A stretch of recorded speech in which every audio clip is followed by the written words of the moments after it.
ہمارے اقتدار والے یہ تو اتنے بے غیرت ہیں کہ یہاں پہ مسجد فیصل مسجد کے سامنے کلفیاں بیچنے والا اگر آتا ہے اس کو تو کہتے ہیں 3 ماہ کی قید 5 لاکھ روپے جرمانہ. تمہیں شرم نہیں آئی روڈ کے اوپر کھڑے ہو کہ بیٹوں کے لیے روزی کمانے والے کو تو سزا ہو, لیکن بیٹیوں کی عزتیں لوٹ کے 6000 گندی ویڈیو بنانے والے کو پروٹوکول دیا جائے. ان سے آپ امیدیں رکھتے ہیں کہ یہ لوگ آپ کو بچا کے دیں گے جناب ان کی عزتیں. سانحہ 9 مئی کے اوپر تو جناب عالم مگرمچھ کے آنسو بہا کے جے کار ہو رہی ہو, ادھر سے آ رہا ہے روزانہ وفد. جی ہاں مذمت کیجئے, شہداء کی توہین ہوئی ہے. میں خدا کی قسم کھا کے کہتا ہوں پاکستان کے جب سے بنا ہے تب سے لے کے آج تک کے پیروں فقیروں مولویوں تمام فوجیوں اور تمام ججوں وکیلوں کی وردیاں ایک طرف رکھ دی جائیں, کسی مسلمان بیٹی کے آنچل کی قیمت کے برابر ان کی کوئی حیثیت نہیں ہوتی. آپ مجھے بتائیے تو صحیح, سانحہ 9 مئی کا دکھ ہے تو بہاولپور یونیورسٹی کے اندر ہزاروں بیٹیوں کی جو عصمت لوٹی ہے اس کا کوئی دکھ نہیں ہے. یہ کیا بات ہے, جن کو اپنے ملک کی بیٹیوں کا دکھ نہیں ہے ان کو عافیہ صدیقی کا کیا دکھ ہے. بس اتنا یاد رکھیے گا, انشاءاللہ وقت آنے والا ہے حضور کا دین تخت پہ ہوگا تو یہ سارے مسائل حل ہوں گے. میری بیٹیاں بھی بیٹھی ہیں, میری بہنیں, میرے بھائی بزرگ بھی میرے سامنے ہیں. ایک سوال ہوتا ہے کہ ہم یہاں پہ ہیں, فلسطین بہت دور ہے, ہم کیا کر سکتے ہیں. بات اتنی ہے کہ ہم زیادہ نہیں تو کم از کم اپنے حصے کا کام ضرور کر سکتے ہیں. ہمارے حصے کا کام کیا ہے کہ ہم اپنی نسل کو غیرت دینی دے کے, غیرت ایمانی کا درس دے کے روانہ کریں کہ کم از کم ہمارا بچہ غیرت مند ہو, ان کے خواب دینی ہو, ان کے خواب اسلامی ہو. کہ مصر کے اندر جس وقت ایک بہت بڑے آرٹسٹ نے, ایک بہت بڑے فرنیچر بنانے والے معمار نے ایک خوبصورت ممبر بنایا اور اس کی خوبصورتی کے چرچے ہر طرف ہوئے, جو بھی آیا کہتا یار ممبر بنایا, کیا کمال بنایا. بادشاہ تک بھی بات پہنچی تو اس نے اپنے بندوں کو بھیجا کہ پھر وہ ہمارے محل کی زینت ہونا چاہیے. تو وہاں پہ پہنچے, جس نے اس کی قیمت لگائی اس نے کہا میں نے بیچنے کے لیے نہیں بنایا, یہ بیچنا نہیں ہے. اب خیر بات ہوتی رہی, کس لیے بنایا جی؟ کہتے جی یہ اس لیے بنایا ہے کہ اللہ جب فلسطین کو آزادی عطا کرے گا, بیت المقدس میں مسلمانوں کا قبضہ ہوگا, تو میں اس ممبر کو مسجد اقصی کے اندر رکھوں گا اور اس کے اوپر خطیب کھڑا ہو کے رسول اللہ کا خطبہ پڑھے گا.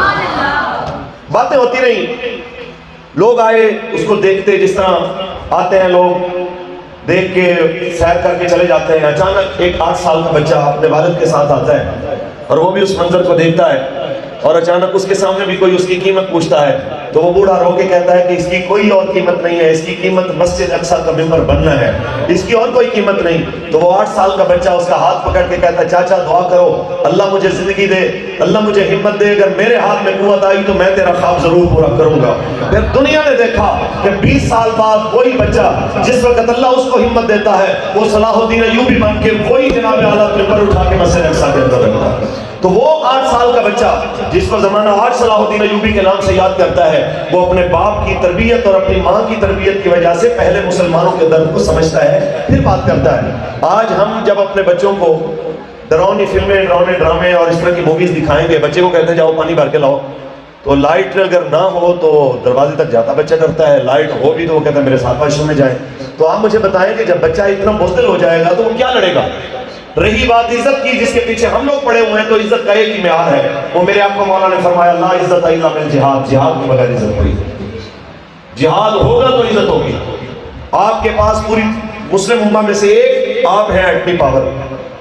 ہمیں بہت دکھ ہوتا ہے کہ فلسطینی کیا سوچتے ہوں گے. یہ جس وقت ڈاکٹر عبد القدیر خان صاحب اور ان کی ٹیم کی محنت کی وجہ سے پاکستان نے ایٹمی دھماکے کیے, تو اس وقت فلسطینیوں نے مٹھائیاں بانٹی, جناب بڑی خوشیاں منائی, کیا بات ہے, یہ ہے وہ ہے. تو لکھنے والے کالم نگار نے لکھا کہ میں کہیں بیٹھا ہوا تھا اور اتنے میں ایک فلسطینی آیا اور اس نے مزدوری کرتا تھا, تو اس نے آگے جتنے اس کے پیسے تھے اس نے آگے کہا جی یہ کچھ کھائیے جی. اس نے کہا کیا ہوا؟ کہا آج پاکستان نے جناب ایٹمی طاقت ہونے کا جناب اعلان کیا ہے, انشاءاللہ مسجد اقصی آزاد ہو کے رہے گی.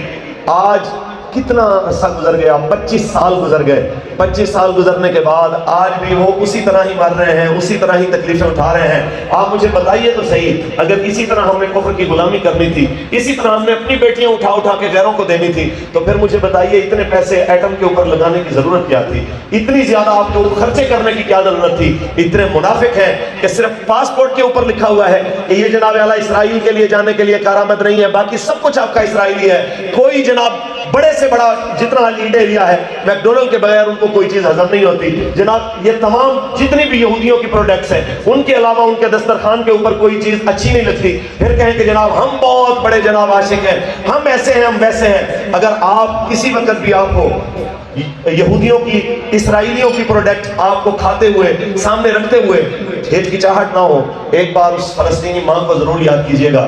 جب عید کے دن آپ میسج بھیج رہے ہوتے ہیں, ماں جی عید مبارک, بھائی جی عید مبارک, ایک دوسرے کے گلے مل رہے ہوتے ہیں, اس وقت فلسطین کے قبرستانوں میں ان کی مائیں اپنے بیٹوں کی قبر کے اوپر لیٹ کے اس کو کہتی ہیں تمہاری ماں تم سے عید ملنے کے لیے آئی ہے, تمہاری بہن تم سے عید ملنے کے لیے آئی ہے, تمہارا بھائی تم سے عید ملنے کے لیے آیا ہے. ہمارا سوال صرف اتنا ہے, عالمی میڈیا تو ہے ہی منافق, اس کی ہم کیا بات کریں.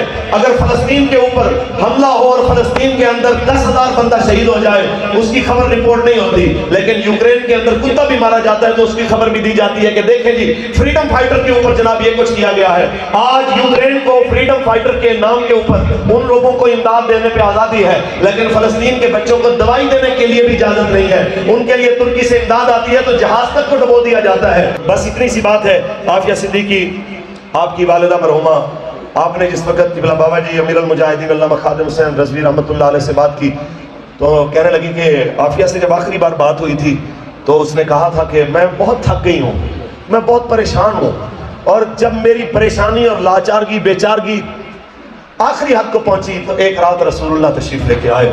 جب رسول اللہ تشریف لائے تو مجھے دیکھ کے حضور رو پڑے, اور میں نے کہا یا رسول اللہ میری آزمائش کب ختم ہوگی؟ تو کہتے ہیں میرے اس سوال کے اوپر آقا و مولا کی آنکھوں میں آنسو آ گئے, اور میرے آقا نے فرمایا عافیہ یہ تمہارا امتحان نہیں, یہ تو میری امت کا امتحان ہے کہ وہ تمہیں کب یہاں سے لے کے جاتی ہے. اب یہ ہماری اور آپ کی ذمہ داری ہے کہ ہم اپنی بیٹی کے لیے کیا کر رہے ہیں, اس کے لیے کیا آواز بلند کر رہے ہیں.